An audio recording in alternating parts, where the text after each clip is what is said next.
What it do, Marvin's booty fetish? It's your girl Keisha, aka Color Me Pynk, and I'm here with this week's All Tea, All Shade, Ready to Love Season 8, Episode 6 review. So this week we start off with the ladies meeting with nephew Tommy in the ladies' lounge, and the ladies tell Tommy that the men need to apply more pressure. They ain't really coming hard enough for them. And Tommy tells the ladies that he wants them to express their doubts to the men this week. So Aries goes out with Phil, and her doubts is she wants to make sure anyone that she's with will accept her boys. And Phil says that he's very much open and still wants more children as well. And he would, open his arms to her kids. He already has a child. They've been talking a lot on the phone, and their chemistry in person is just like explosive. Like they haven't been able to get with each other like one-on-one. So this was a really important date for the two.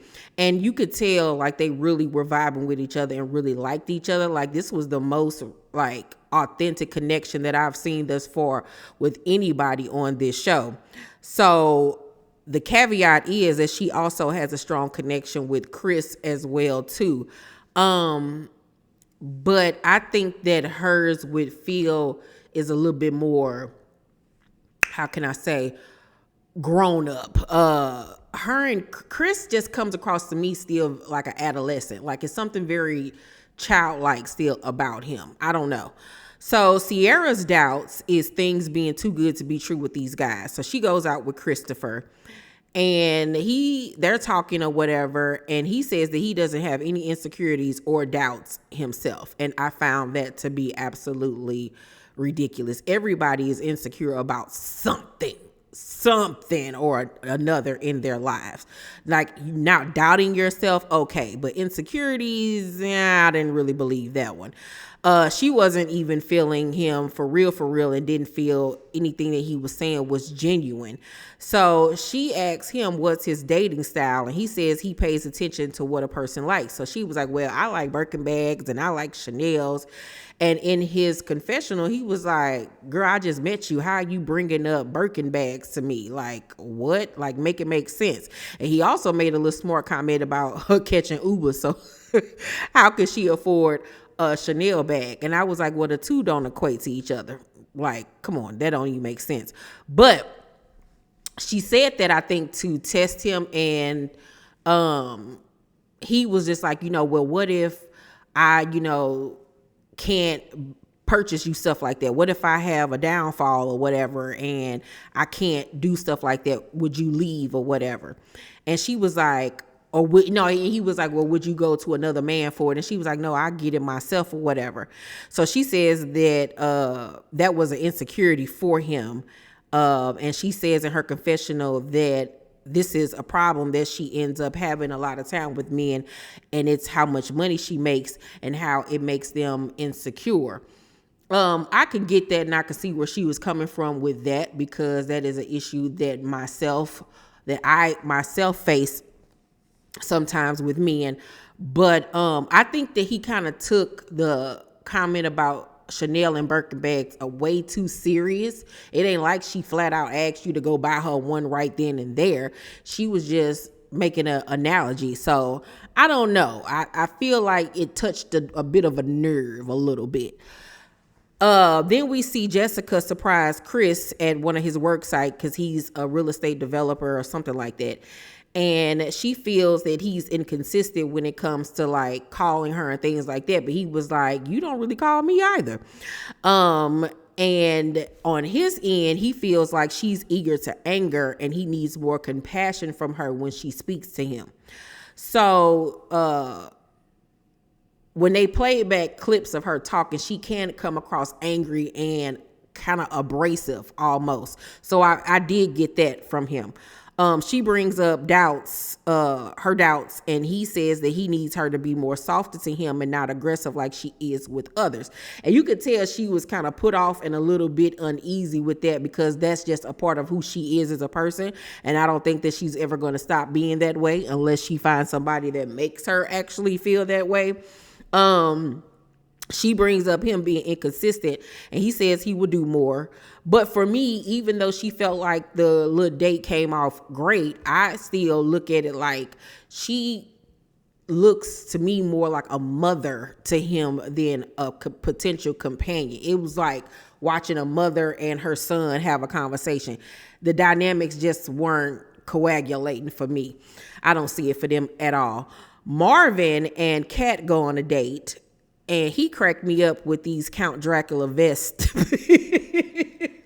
that he be wearing. He gives me very much Eddie Murphy and Vampire in Brooklyn. Like, his wardrobe be cracking me up. Her doubts, and she asks him, will he be able to operate in a monogamous relationship? And he says that he can be monogamous, but she doesn't 100% believe that. And I didn't know that he told the ladies that he's poly. I didn't know that at all. So, okay, now that makes even more sense why the ladies were feeling like he not really being genuine what he's saying about being able to be with one woman. Kira has Herbert and his wandering eye over at her house. And she says that she likes a man that pursues her, and he's so nonchalant, so he needs to step up his game. And he says it's hard when dating multiple people. And so she was like, well, how many people are you really feeling? And he was like, about 3. And so she questions, well, is she one of the top 3 of his connections, because they barely talk to each other? And he was like, yeah, you a part of the 3. I don't believe that at all. Did not believe that. So she was like, when I really like a person, I like to dance with them, and I want to do a dance video with you. I want to do a TikTok. So they film a little TikTok or whatever. And it was cute for the most part. It kind of loosened them up, but it was a bit childish to me. Like, what? Okay. I didn't really understand it, but all right, girl. So Janelle goes on a date with Quentin, and she really like him. Like, her face lights up. He's very attracted to her, and she brings up wanting to have children. She's a woman of a particular age, and she wants to have children really bad. So, she got to get on that ASAP with whoever she's with. And he's younger than her, so she wants to make sure that if he was the person she ended up with, that he would be ready to, take that next step into having children.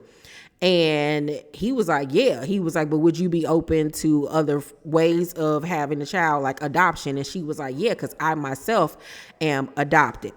So I could see some chemistry there between them. Now, I don't know how long it would necessarily last between the two of them, but I can see them dating. Kira then goes on a date with Marie, and they had some issue with him questioning her blackness pretty much, and how she relates to black culture. And she says that him asking that means that he doesn't really know her, and says it was like a slap in the face. And I was like, well, that's the pot calling the kettle black, because you had the nerve to sit up there and question Quentin on whether or not he dates white women. So you can't dish it and then not be able to take it. Lee and Marvin go on a date, and she's not sure still about his lifestyle, and whether or not she says that she can't see that aligning with who she is as a woman. Now, he says he's all about compromising, but she's not buying it, because how you go from saying you like polyamorous relationships, this, that, and the third, to okay, now I can be faithful to a woman all out the blue. So it goes back to the women feeling like he just says what he needs to say for the moment to, pacify the women.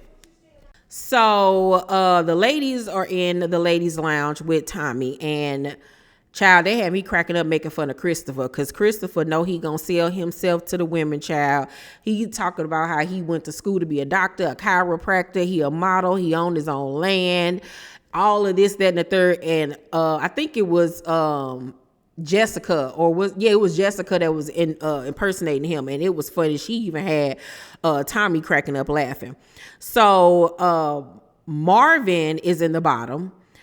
He told Jessica that he's a stag, which means that's a person that likes to see his partner have sex with somebody else. So yeah, that once again, it gives the ladies red flags. They ain't feeling that and they ain't with it.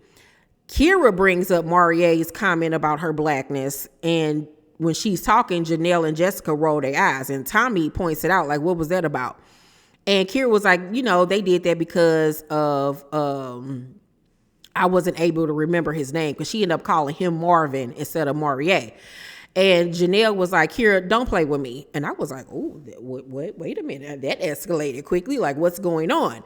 Now, if you don't know, yesterday I dropped a video about the cast fighting online on social media. I did a full video on all of the beefs that's going on behind the scenes on this season of Ready to Love. So make sure you check that out to get more context on Janelle and Kira's beef. So Kira was like, well, I apologize, if I upset you, but you have to realize you've been snarky. And Janelle was like, I haven't been snarky with you. You've been incorrect several times. You also were incorrect when you perpetuate Quentin dating white women. And then you sat here and said, you're the most white woman here. And I don't know what claim to fame that's supposed to be, but it's not cute. And this goes back earlier in the season when she was like, and I'm the most, whitest woman here, talking about the way she acts and the way she speaks or whatever. She was making an analogy of her being like the closest to a white woman there. Yeah, but I don't think that I think that she doesn't need to equate speaking a certain way to whiteness. Just because you speak properly does not mean that you're equating yourself to whiteness. Like, she does have some identity issues that she does need to deal with. So Jessica jumps in and was like, you've made comments like that around levels of blackness. Like, I like black, but this is too black for me. And I can see her saying that. Kira was like, to me, you and Janelle like to be mean girls. I could feel y'all's negative energy because you like to single me out on things. And Janelle was like, well, let me be clear. I don't have to speak to you. I will not be speaking to you because I do not like you. And I was like, well, how else do you feel? So Tommy finally jumps in to just ask the ladies to respect each other. And so this week Tommy says that he wants the ladies to take out the 3 bottom guys on the date. And I didn't realize that 2 people were going to be sent home that night, but 2 guys were. And so Marie, Christopher, and Marvin were all in the bottom, and Marvin and Christopher are not ready to love. And I think that was a right decision, because Marvin's, preferences don't align with the women. And then Christopher just was like selling himself too much, and it was coming across very manufactured to me as well. But yeah, other than that, it was a really good episode. Overall, I'm going to give it a B-. Y'all let me know down below in the comment section how y'all felt about the episode. Make sure to thumbs up this video, like, and subscribe, and hit that notification bell button. I love you guys, and I'll see you on the next video. Bye.